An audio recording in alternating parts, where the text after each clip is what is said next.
기억에 남는 에피소드가 있으신가요? 사람들이 와서 나무도 심어놓고 좀 주변 깨끗하게 돼 있으니까 잘못 왔네?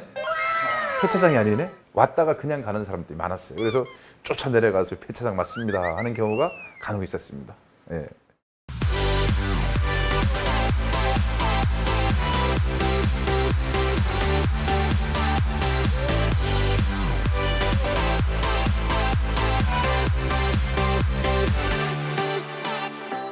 안녕하세요. 더 나은 미래 루이팀 리포터 박진욱입니다. 이렇게 해서 저렇게 해서 이렇게 해서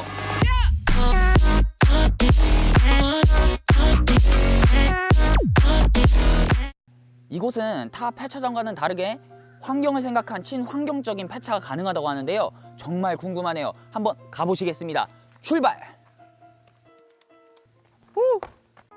오늘 찾아뵌 분은 동강 그린모터스 최호 대표님입니다. 동강 그린모터스는 어떤 기업인가요? 일단 간단히 말하면 옛날에 표현하던 폐차장. 지금 시대는 이제 바뀌어가지고 자동차 해체 재활용업. 창업될 때 목적이 어떤 거였나요? 창업의 목적은 이제 우리나라 구 폐차장을 보니까 조금 이렇게 부정적인 이미지가 많아가지고 뭔가 한번 폐차장에 대해서 새로운 패러다임을 한번 만들어 볼까 해가지고 시작을 했습니다.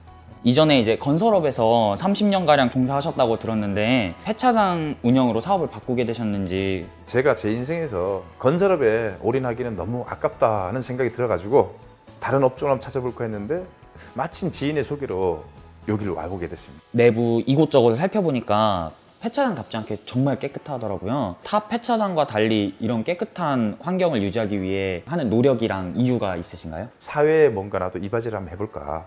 이 폐차업에 대한 부정적 이미지를 한번 바꿔보자. 저희 동강 그린 모터스만 이렇게 득을 보는 게 아니고 우리 폐차업계 전체, 우리나라 국민들 모두 대한민국이 득을 볼 수 있는 것을 한번 해보자. 이유가 뭐냐면 부정적 이미지 때문에.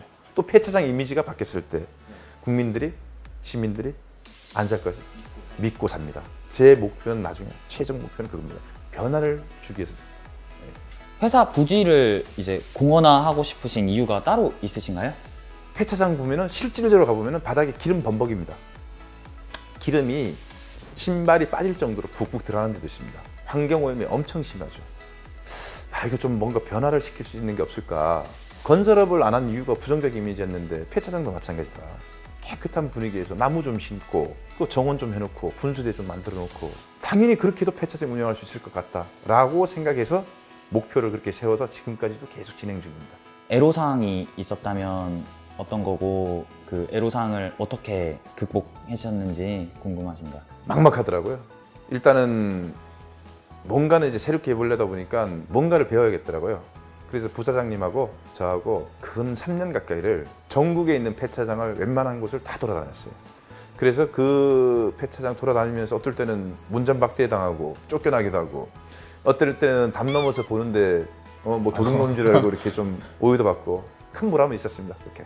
폐차를 하게 되면 모든 것을 부수는 게 아니라 재활용을 하시잖아요. 네. 그럼 중고 부품이 상당량이 나올 텐데 이러한 부품들은 판매 전까지 어떻게 관리가 되나요? 자체에서 먼저 테스트를 합니다. 요새는 차가 내구성이 좋고 해가지고 전부 시동이 다 걸리고 운행이 다 가능한 차들이 들어와요. 대부분 1차적으로 먼저 테스트를 하고 거기에 이상이 없는 제품들 다 사용 가능한 걸 탈거해서 그 세척실에 세척을 하고 그 다음에 광택실 또는 이제 그 건조실이라고 부르는데 거기서 광을 내고 뭐 건조도 시키면서 친환경 중고부품 탄생을 해서 1,400여 평에 보관을 하면서 수출이 가능하시다고 말씀을 하셨는데 수출을 한다면 어느 나라로 더 많이 나가는지 알고 계시나요?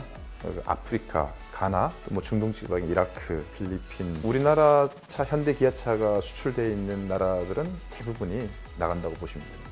현재 매 분기별로 새로운 차량이 출고가 되잖아요. 그만큼 이제 폐차가 되는 수요량이 증가를 하나요? 연 폐차 대수가 79만 대, 80만 대 지금 육박하고 있고 자동차 대수도 등록 대수도 2,300만 대 지금 육박하고 있고 같이 늘어나고 있는 추세라고 보고 있습니다.